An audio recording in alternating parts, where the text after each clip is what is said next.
There's a legend in my land about a little girl who was very lonely. One day she was swimming in a lake and her heart jumped out of her chest and swam away from her.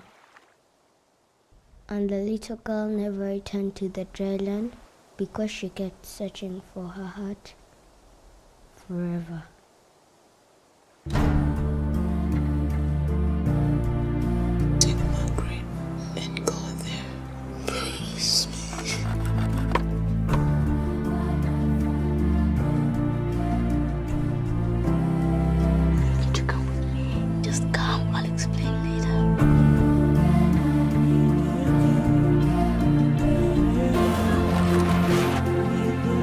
Your business here? You're not from around here, are you? I'm just curious what kind of cargo you're pushing up this big hill. I said no!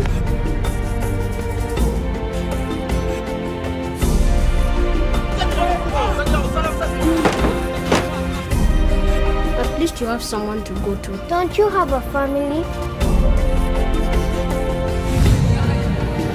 It won't take you! You'll be all alone! Where is your mom? Where is Rebecca?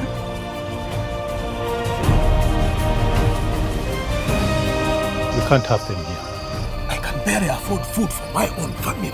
Margaret!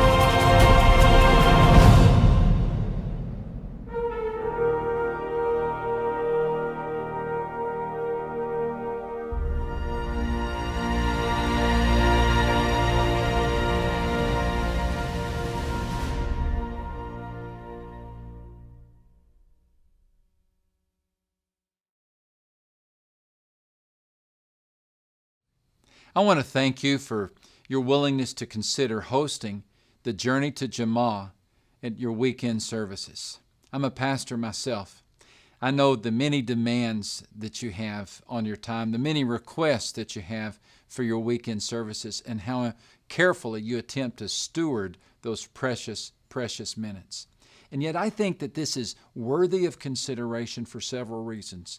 As you have a compassion invitation like this in your church, you're really imitating the Jerusalem church, who in Acts chapter 6 assembled the entire church, the apostles did, to hear about the widows who were being neglected in the daily distribution of the food. The first church made the poor their priority. Of course, Jesus did too.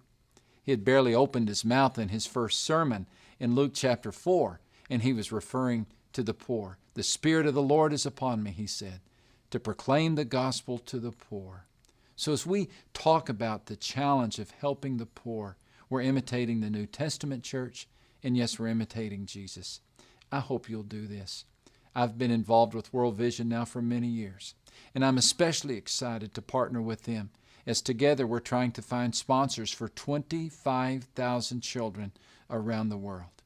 You know, I don't think anybody can do everything, but I do believe that everybody can do something. And I know that you and your church are going to continue the great mission of compassion that our Lord Jesus left for us to imitate on the earth. Let's keep working together, and let's see if we can be the generation that finds God's power to be ample to meet the needs of the needy people around the world.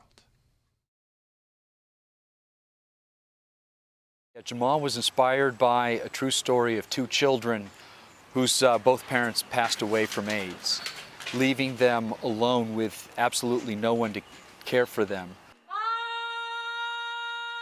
And so they literally went on this journey back to their mother's birthplace. So from Kampala to Kasangombe, bringing her body in a makeshift casket. You know, my partner Brian Bird came to me and said, World Vision wants to do a film inspired by the lives of these two children. In the film business in which I work, most of our efforts are for entertainment purposes.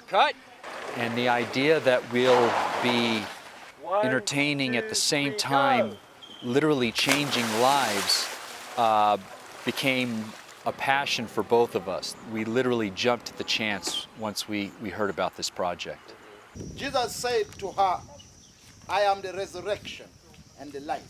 Our meaning behind this film is to make people understand that there are others out there that need our help. We need to look at them and consider them, especially these children, as part of our family.